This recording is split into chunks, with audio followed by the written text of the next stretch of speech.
क्या लगता है कि आपको कोई देख नहीं रहा है? गुरुत्वाकर्षण का मतलब समझते हो? अब तो सभी होशियार हो, ये वैज्ञानिक युग है। तो गुरुत्वाकर्षण का मतलब क्या होता है? जो फेंकोगे वही रिटर्न में आपको मिलना है। जितना पाप करोगे उतनी भुगतने की भी हिम्मत रखनी है, शक्ति बढ़ानी है, सहन करना है। कोई ऑप्शन नहीं है। जैसे आपने प्राणियों के लिए कोई ऑप्शन नहीं छोड़ा, वैसे आप मनुष्य के लिए उनसे कई ज़्यादा मात्रा में आपके लिए भी कोई ऑप्शन नहीं है। अब एक तो श्रीमत से चलो, नहीं तो धर्मराज की सजाएं भुगतो, है ना? यही दो रास्ते हैं। तो सबसे अच्छा, सहज और सरल रास्ता है भगवान शिव बाबा की श्रीमत और शिव बाबा की आज्ञा का पालन। जैसे आपने प्राणी मात्रा पे दया नहीं की, वैसे ही आप भी किसी दया की उम्मीद नहीं रखना।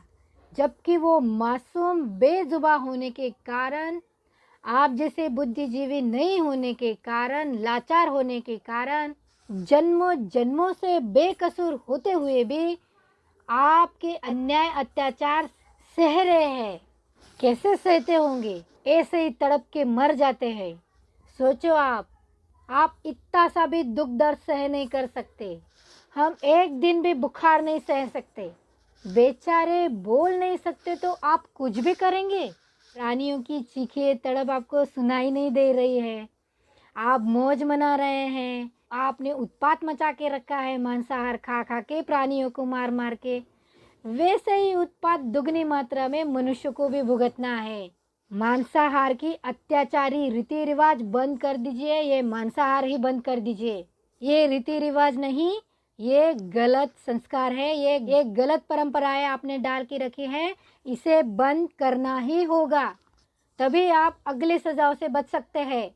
भगवान कभी बच्चों को तकलीफ देने की बात सिखाता नहीं, और ना ही किसी धर्म के पुस्तक में ये बात लिखी हुई है कि प्राणी मात्रा को खाना मनुष्य का जायज हक है।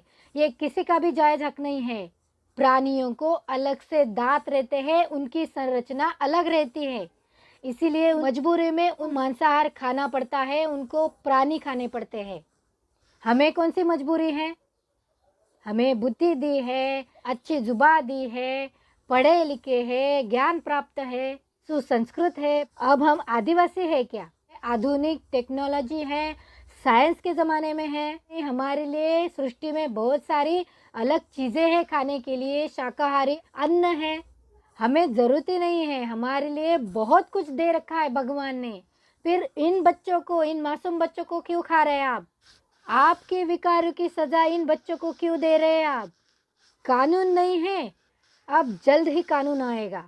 सारे व्यसनों के लिए कानून आएगा, और सारे राक्षसी, लालची, भूख के गंदे रीति रिवाजों के लिए भी कानून आएगा। जरूर आएगा, क्योंकि भगवान अवतरित हो चुके हैं। अब ये कानून रहेगा साक्षात भगवान का। ये बेजुबा हमारे नाजायज, लालची, राक्षसी, भूख के लिए, लालच के लिए, इच्छाओं के लिए नहीं पैदा हुए हैं। उनका जन्म सिद्ध अधिकार है, वो खुद के खुशी के लिए, खुद के लिए जन्मे हैं। उनकी खुद की अलग से सुंदर दुनिया है, जिंदगी है। उनका अधिकार है इस सृष्टि में सांसें लेने का। आपके सत्सद विवेक बुद्धि को जो विकारों का महारोग लगा हुआ है, उस महारोग का, यानी उस विकारों का शिव बाबा को आनंद से और खुशी से आज के आज, अभी के अभी दान करिए।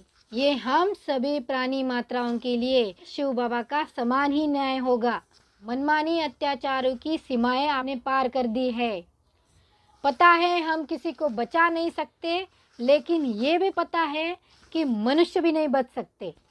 आज सभी प्राणी उस कत्ल खाने में तड़प तड़प के सांसें गिन रहे हैं, मर रहे हैं आपकी लालची भूख के लिए।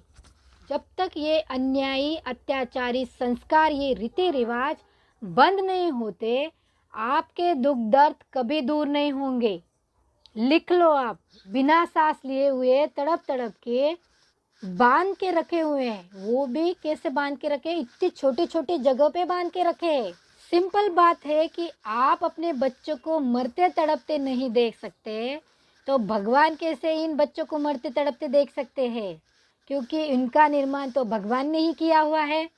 कितने भी वास्तु शांति करा ले, कितना भी पैसा फेंक दे, धर्मराज की सजाओं से कोई नहीं बच सकता। सबको सजाएं भुगतनी है। वो कितनी कितनी मात्रा में कितने आपने विकर्म किए होंगे, वो उसके हिसाब से होगा। अपने अपने खुद के कर्म विकर अपने को ही पता रहता है, किसी को नहीं। अच्छे और पवित्र भगवान के बच्चों को गालियां देने से अच्छा अपने लगाए हुए गलत संस्कारों को, गलत आदतों को, गलत रीति रिवाज और परंपराओं को बंद करो, बंद करो, बंद करो, बंद करो, बंद करो, बंद करो। उनको बंद करो, है ना? हो गए दुख के दूर। सिंपल था।